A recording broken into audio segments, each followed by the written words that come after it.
بات کرنے سے پہلے سوال پر جانے سے پہلے میں ایک بات کہنا چاہوں گی کہ آج کا جو ٹاپک ہے اس میں شاید جینڈر آٹونومی اینڈ انکلوسیوٹی کے ساتھ ساتھ میں سمجھتی ہوں کہ اس میں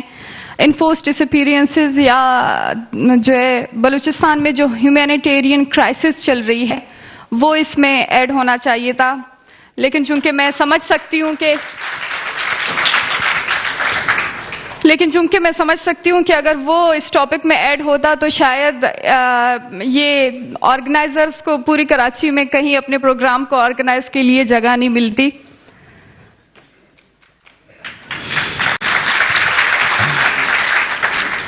میں اپنا ایک مختصر سا تعارف کرنا چاہوں گی. چونکہ میں ویسے تو 14 سالوں سے پاکستان کے مختلف شہروں میں، عدالتوں میں، سڑکوں پر، پریس کلبوں کے سامنے آئی ہوں، لیکن چونکہ ہم جب بھی سڑکوں پر آئے ہیں، پریس کلبوں میں آئے ہیں، چاہے وہ آسمہ جہانگیر کانفرنس ہو یا چاہے وہ محترمہ مریم نواز صاحبہ کے ساتھ ہم بیٹھے ہوں، لیکن جب بھی ہماری بات آتی ہے وہاں کے کیمرے بند ہو جاتے ہیں. تو اس وجہ سے میں یہ بتانا چاہوں گی کہ میں خود بلوچستان سے ہوں اور میرے والد ڈاکٹر دین محمد بلوچ جو کہ ایک گورنمنٹ سرونٹ ہیں اور جن کو دوران ڈیوٹی ان کے سرکاری ہاسپٹل کے اندر سے، سرکاری رہائش گاہ کے اندر سے جبری طور پر گمشدگی کا نشانہ بنایا گیا، اور ان کی جبری گمشدگی کے بعد آج تک یہ 2009 میں ہوا تھا اور آج تک ہمیں نہیں پتا وہ کہاں ہے، کس حال میں ہے،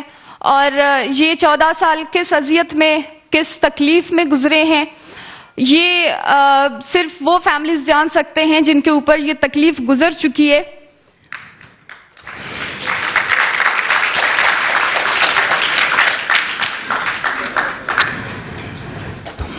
میں چونکہ بلوچستان کے ساحل اور وسائل پہ ہمارے محترم لشکری رئیسانی صاحب نے اور ہمایون قد صاحب نے بہت اچھے سے بات کی، تو میں سمجھتی ہوں کہ میں چونکہ مجھ سے جو ریلیٹڈ پرابلمز ہیں میں شاید ان پر زیادہ توجہ دوں. اور یہاں پر میرے ساتھ ایک محترمہ بیٹھی تھی، وہ کہہ رہی تھی کہ بلوچستان سے آئے ہوئے لوگ جو بھی اسٹیج پر جاتے ہیں وہ زیادہ تر فوج کو تنقید کا نشانہ بناتے ہیں. تو شاید میں بھی انہی میں سے ایک ہوں، لیکن کیا آپ لوگوں نے کبھی سنا ہے کہ بلوچوں کے اوپر ہمیشہ یہ بات رہی ہے کہ بلوچ ناراض بلوچ ہیں، بلوچ علیحدہ ہونا چاہتے ہیں یا بلوچ دہشت گرد ہیں؟ لیکن کیا آپ میں سے کبھی کسی نے سوچا ہے کہ بلوچ ناراض کیوں ہیں؟ بلوچ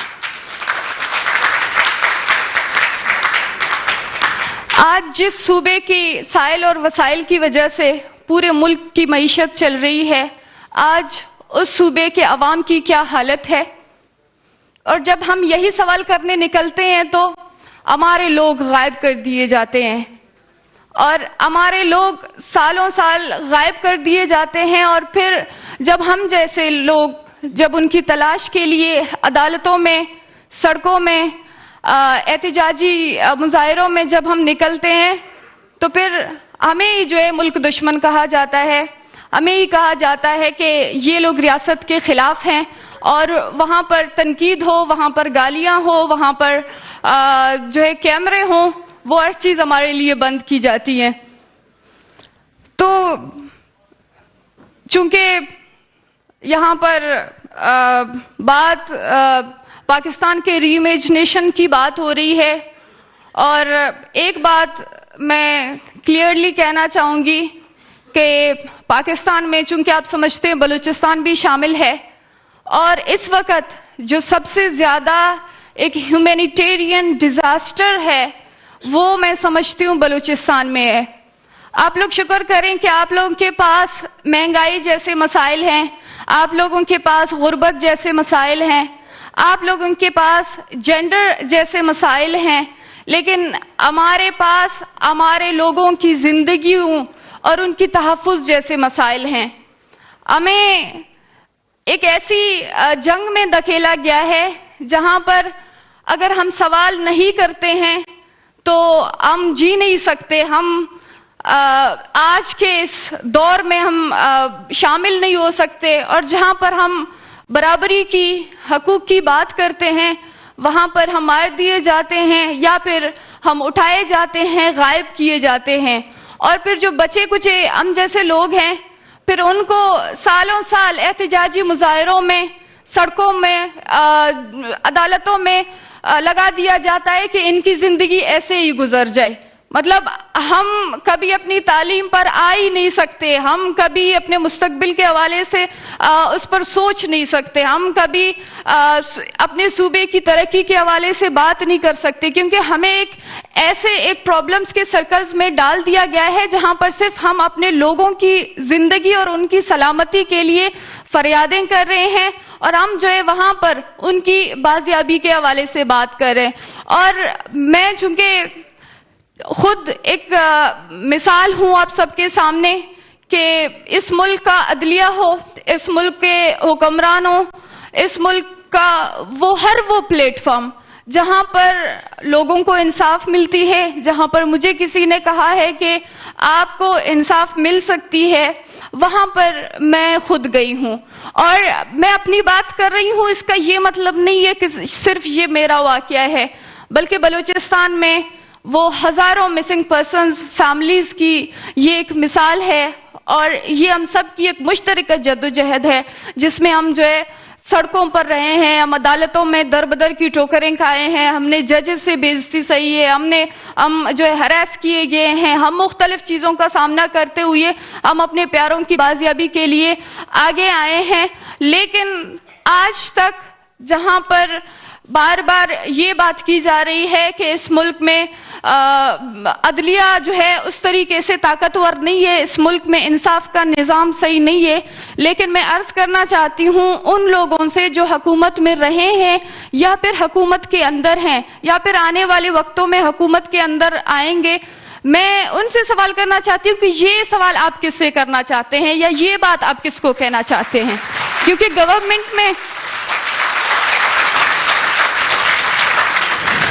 گورنمنٹ میں آپ رہے ہیں یا آپ ہیں یا پھر آنے والے وقتوں میں آپ رہیں گے.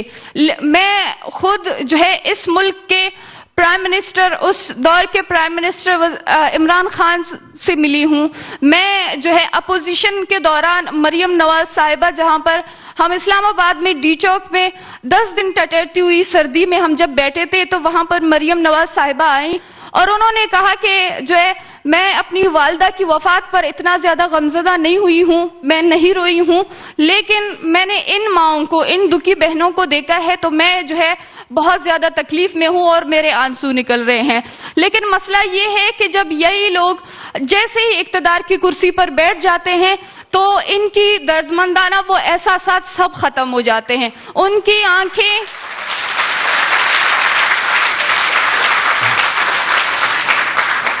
بلوچستان کو اس وقت جس چیز کی ضرورت ہے وہ انسانی حقوق کی تحفظ ہے, اور جب تک آپ وہاں پر انسانی حقوق کی تحفظ جو آج ہمیں سیکیورٹی کے نام پر تحفظ دی جا رہی ہے, جس میں روزانہ ہمارے لوگ قتل کر دیے جا رہے ہیں, جس میں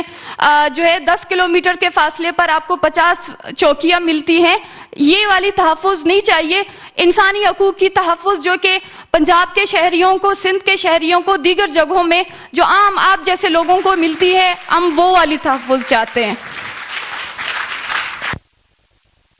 بہت بہت شکریہ سامی, بہت اہم باتیں اور آپ نے بہت